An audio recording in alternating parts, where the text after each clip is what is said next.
તો આ તરફ ડીસાના શમશેરપુરામાં રબારી સમાજ દ્વારા મહાસંમેલનનું આયોજન કરવામાં આવ્યું છે। રબારી સમાજના આ નવા જે મહાસંમેલન યોજાવા જઈ રહ્યું છે તેમાં નવા બંધારણની રચના કરવામાં આવશે। મહાસંમેલનમાં રબારી સમાજનું બંધારણ નક્કી કરાશે, જૂના કુરિવાજો દૂર કરી અને નવા નિયમોની જાહેરાત કરવામાં આવશે। રબારી સમાજમાં કેટલાક કુરિવાજો છે અને સાથે સાથે તમામ આગેવાનો વ્યસન મુક્તિના પણ શપથ લેશે। સંમેલનમાં 50,000થી વધુ લોકો એકત્ર થવાની શક્યતા છે। રબારી સમાજના 11 મુદ્દા છે જેના પર ચર્ચા કરવામાં આવશે અને આ પ્રસંગોમાં શું કરવું અને શું ન કરવું તે પણ જાહેર કરવામાં આવશે।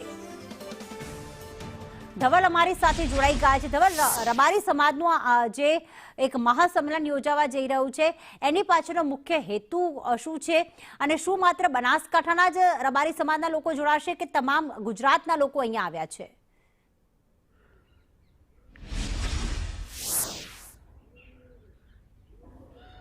પ્રીતિ, ચોક્કસથી ડીસાના શમશેરપુરા ખાતે રબારી સમાજનું મહાસંમેલન મળવા જઈ રહ્યું છે। સમાજના નવા બંધારણને લઈને આ મહાસંમેલન છે તે મળવા જઈ રહ્યું છે। મહત્વની વાત છે કે આ મહાસંમેલનમાં માત્ર બનાસકાંઠા જ નહીં પરંતુ બનાસકાંઠા, વાવ-થરાદ, પાટણ સહિત રાજસ્થાનના પણ કેટલાક વિસ્તારમાંથી રબારી સમાજના લોકો પહોંચવાના છે।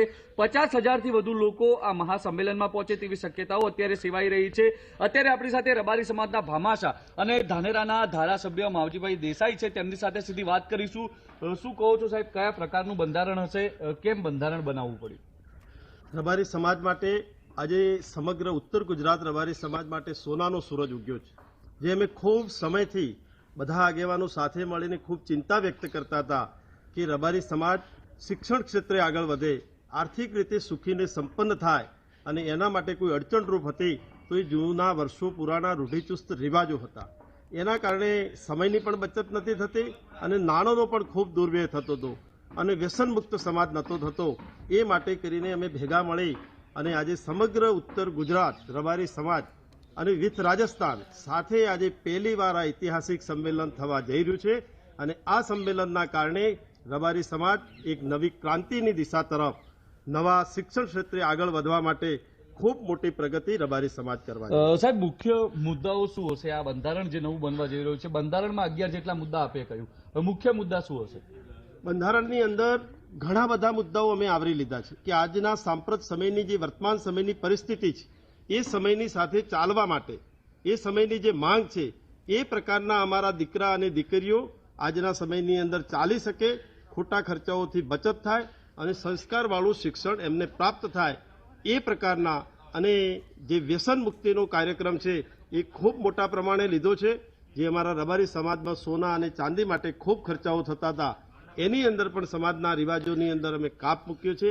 આવા અનેક પ્રકારના લગ્ન પ્રસંગ હોય, મરણ પ્રસંગ હોય, આવા અનેક પ્રકારના જે પ્રસંગો છે એ ખોટા પ્રસંગો ઊભા કરી અને સમાજનો સમય અને પૈસાની જે બરબાદી થતી હતી અને સામાન્ય નાનો ગરીબ બિચારો માણસ જે હોય એની પરિસ્થિતિ ન હોય તો એને ખર્ચો કરવો પડતો હતો। આ તમામથી મુક્તિ મળે એ પ્રકારનું સમાજનું બંધારણ, સંસ્કારવાળું બંધારણ અને જે લોકો યુવાનો પણ પાળી શકે, મહિલાઓ પણ પાળી શકે અને આજના વડીલોને પણ ગમે એ પ્રકારનું સર્વ સ્વીકૃત બંધારણ લઈ અને અમે આજે આવી રહ્યા છીએ। એકદમ શોર્ટ પ્રશ્ન, બંધારણથી સમાજને કેટલો ફાયદો? બંધારણથી સમાજને ખૂબ મોટો ફાયદો ઘણી બધી રીતે થવાનો છે, પણ આર્થિક રીતની હું વાત કરું તો 500 કરોડ કરતાં પણ વધારે સમગ્ર ઉત્તર ગુજરાત અને રાજસ્થાન રબારી સમાજને થશે અને બચેલો પૈસો છે એ એના ઘર, એના પરિવાર માટે, સામાજિક ઉત્થાન માટે અને શિક્ષણ ક્ષેત્રે રબારી સમાજને એક નવી ક્રાંતિકારી વિચારસરણીમાં લઈ અને આર્થિક ઉત્થાન માટે ખૂબ મહત્વનો ભાગ આજનો દિવસ ભજવવાનો છે। જે પ્રકારે માવજીભાઈ દેસાઈએ કહ્યું કે સમાજ માટે આજે નવું બંધારણ બનવા જઈ રહ્યું છે, આ બંધારણ માત્ર બનાસકાંઠા પૂરતું જ નથી। બનાસકાંઠા, વાવ-થરાદ, પાટણ સહિત રાજસ્થાનના પણ કેટલાક વિસ્તારના રબારી સમાજના લોકો છે તે લોકો આજે આ મહાસંમેલનમાં પહોંચશે।